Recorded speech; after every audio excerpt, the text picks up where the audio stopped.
Hi, everybody. Welcome back. This is part two of our conversation with Jasmin from the Innocence Center. In part one, we focused on the heartbreak, the cases, the failures in the system, and the human cost of wrongful conviction. Today, we shift into hope. We're talking about what's changing, including new legislation like AB 1036, what it means for innocence claims, the upcoming Innocence Center events, and how every single one of us can play a role in pushing justice forward. So stay tuned at the end of the podcast. We have a really exciting exclusive announcement just for my listeners. You will be hearing it here before anybody else even has the details. But for now, let's dive back in because the work doesn't end with freedom. It continues with restoration, compensation, and real reform. Let's get back to our interview with Jasmin.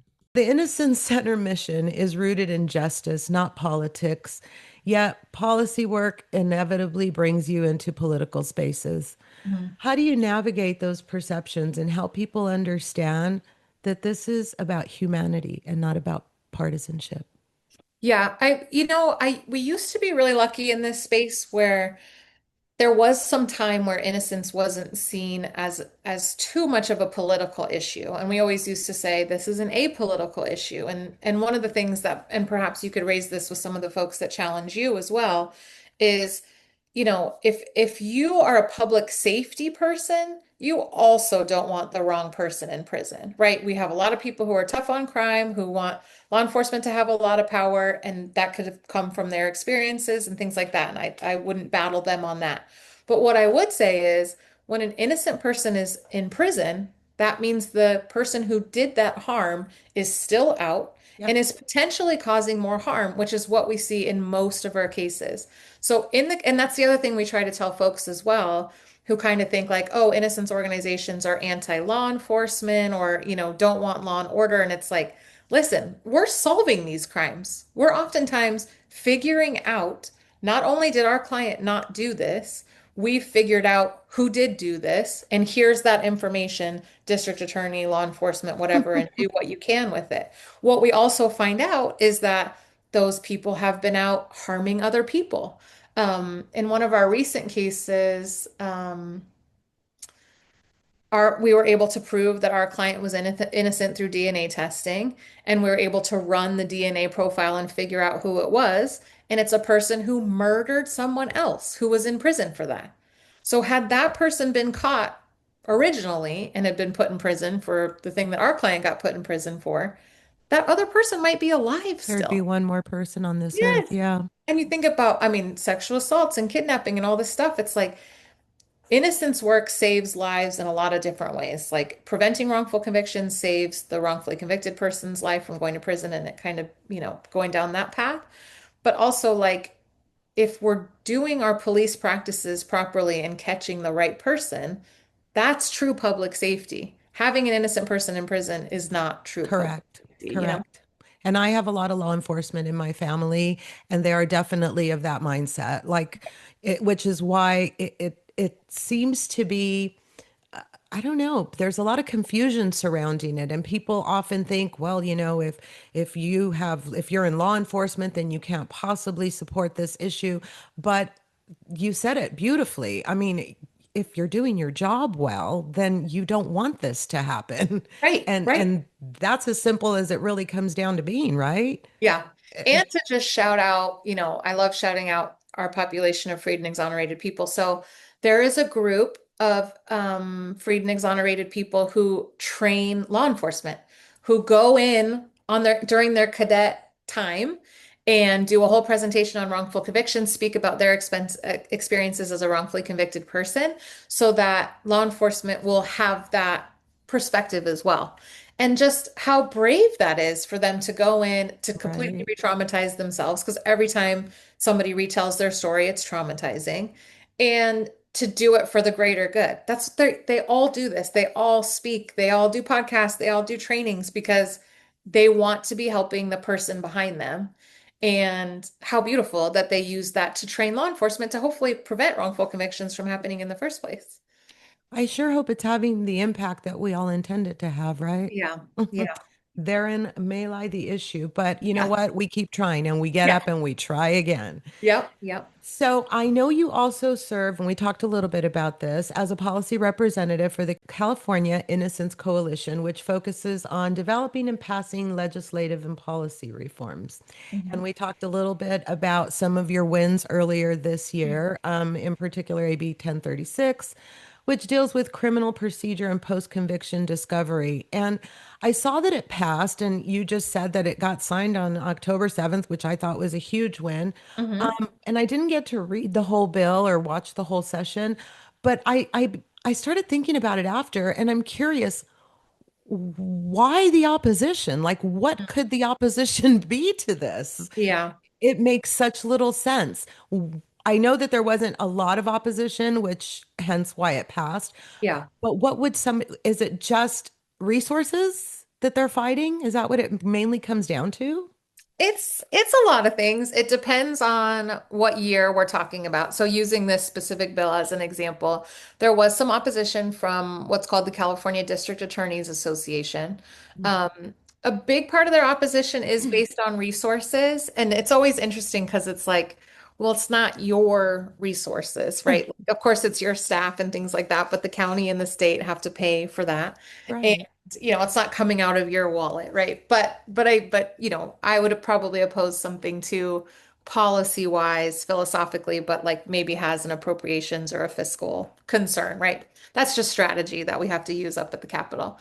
Sure. Um, but one of the things that they had a big issue with was getting jury selection notes. So in this specific bill, before this bill was signed into law, if you are convicted and you're in prison and you have a sentence of 15 years or more, you can request your discovery. So essentially, your trial file from the prosecutor's office, and they have to send you a copy.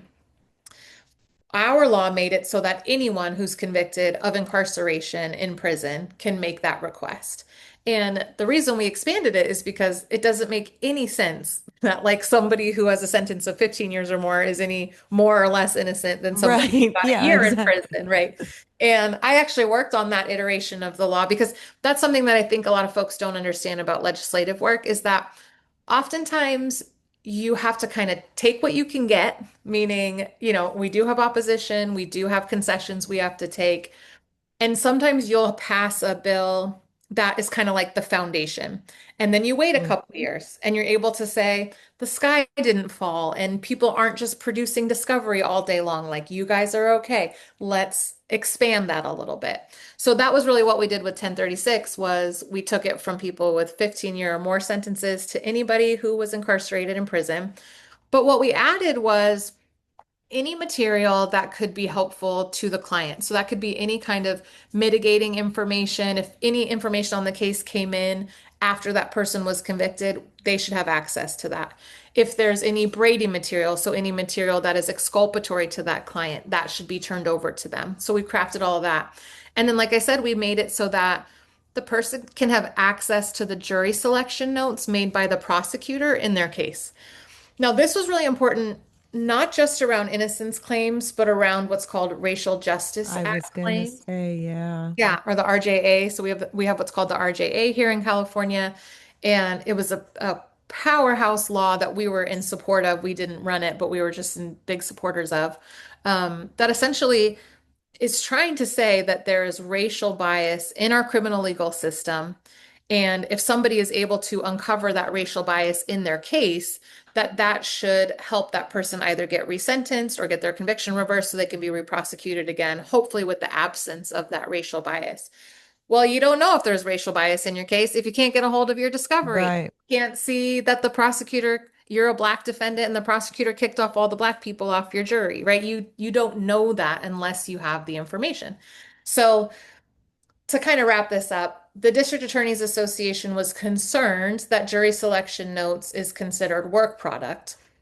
But when you look at the definition of work product in California law, work product is what you produce to prepare for a trial. This Okay. is during trial.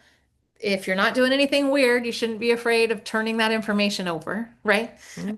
And so that was kind of our point. And they didn't like that. I think with district attorneys and when we do anything around police practices that has to do with law enforcement, and I totally get it. Me too. It's They hard. don't, yeah, they don't want their tools taken away, right? And their tools might be tools that they have been using for decades and decades because their sergeant used it and their captain used it or whatever, and they've just learned that this is how it is.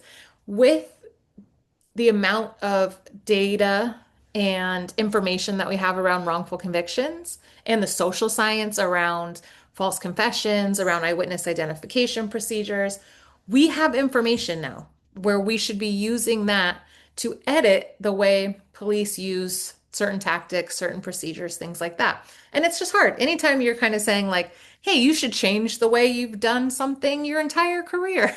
Yeah.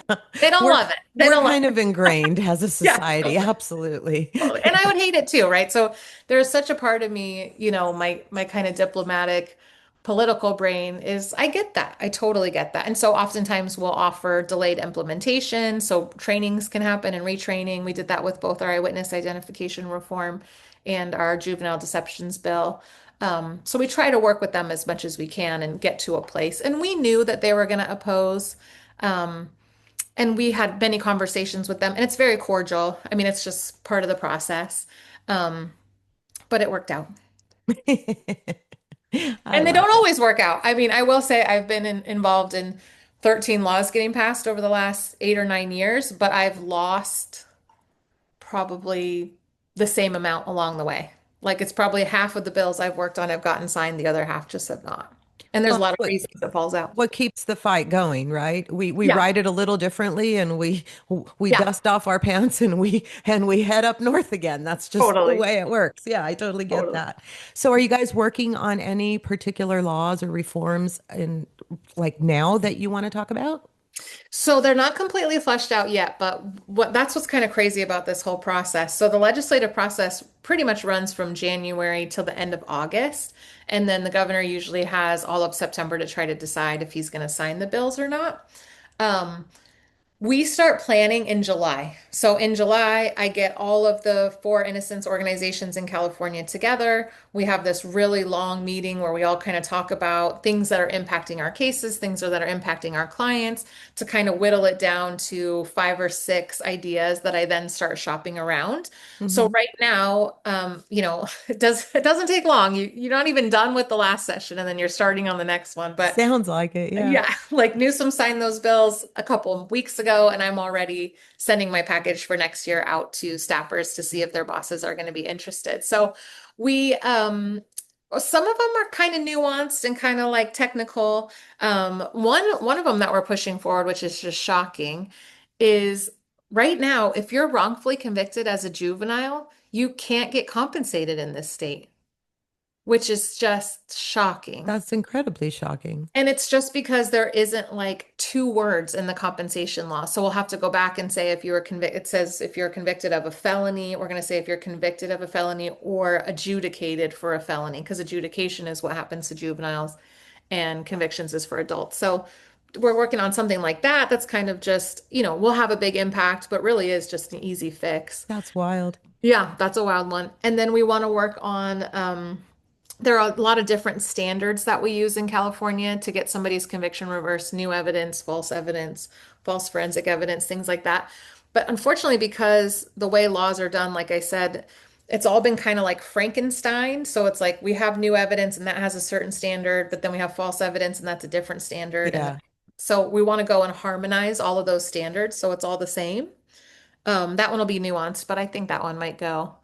Um, yeah, those are just two I can think of off the top of my head, but All of it exciting sounds stuff. super fascinating and exciting, and it's going to keep you busy. Yeah, yeah, And that's for we know that. Are there any events, any fundraisers, any other? I know I missed the poker night that just happened, and Oh that kind yeah. of bummed me out. But Awesome. what else is coming up? Anything on tap? We just had a poker tournament. We are going to do that again. So every year on Wrongful Convictions Day, which is October 2nd, that's going to be our annual event. It went really well. Love it. Yes. So Emily and I are actually in the works of planning one of the reunion screenings. So just like we did last year, where we'll have the reunion on in the back, and then everybody just kind of hanging out. That'll be in Orange County. Yeah, so that one's coming up. And then it's just, end of year craziness. And then we take a little break in the spring, in the like winter. And then the gala will be in the spring next year as well in San Diego. And I'm sure there'll be a couple little events sprinkled in there, but that's all we have on the horizon right now. That's awesome. And I still have hope for bringing an event over to Temecula Wine Country. Yes. I have since connected with a couple of the winery owners, so I Oh, might great. have an in to be able to get us something in spite of the fact that we've lost some funding. And I know that we didn't touch a lot about on that, but that has in fact become an issue. Am I right? Yeah, so we earlier this year we did lose a federal grant that we had and that we had budgeted for and were dependent on. We had really wonderful supporters step up and give gifts. You like when they don't usually give gifts to kind of help us keep going. We had some of our wonderful law firms that helped us try to appeal that decision. So it was really, as heartbreaking as it was, it really showed us how supported we are in this space and how much people want to see us keep going. And we are undeterred. So we're just figuring out other ways, other income streams, whether that's events, whether that's, whatever, being on the Real Housewives of Orange County, people learning about us that way. We're just open to it and happy to do it, speaking out wherever we can, doing stuff like this so people hear about us. But we really are.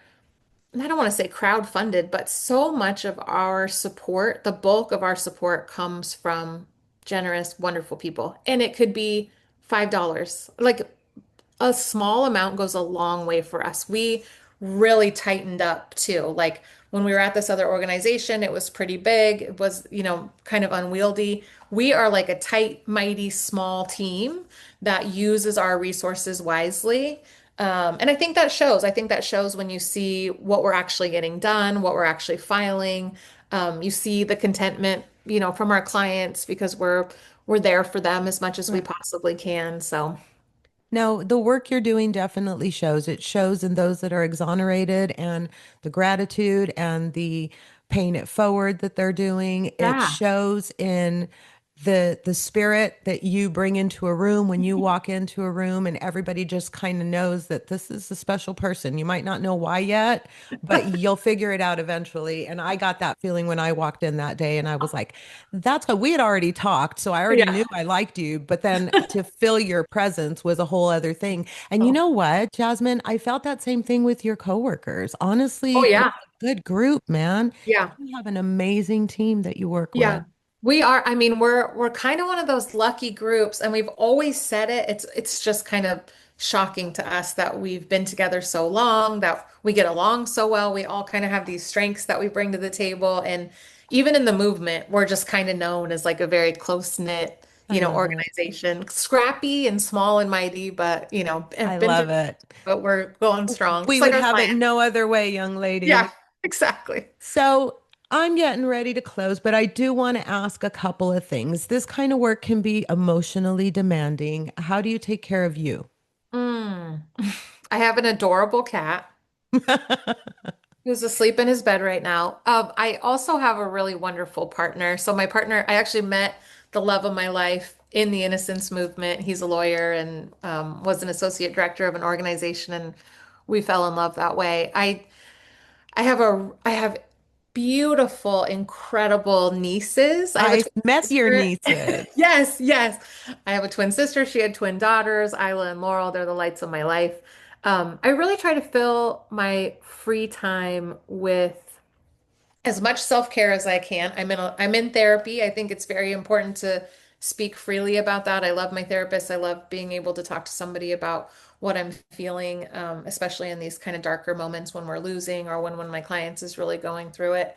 And then I know I sound like a broken record, but there's just something about the relationships that I get to have with somebody like Kim, with somebody like Anthony, with somebody like Stefan, that just reminds you like there's so many more of them that just need to come home and need to join this family as well, Yeah, on the outside. yeah. And that's what really powers you through the hard moments. I mean, there are really hard Makes moments in sense. this work.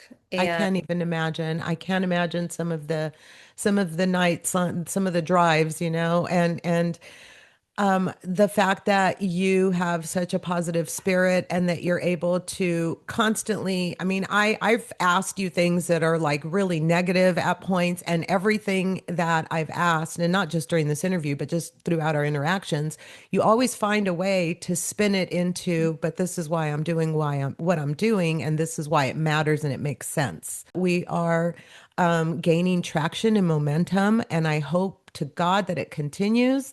But you're a special one, young lady, and I really, really am glad that I have been able to make your acquaintance. I'm not giving up on being a part of this organization in some way, shape, or form. Yes. I'll continue to speak about it as long as I'm able to.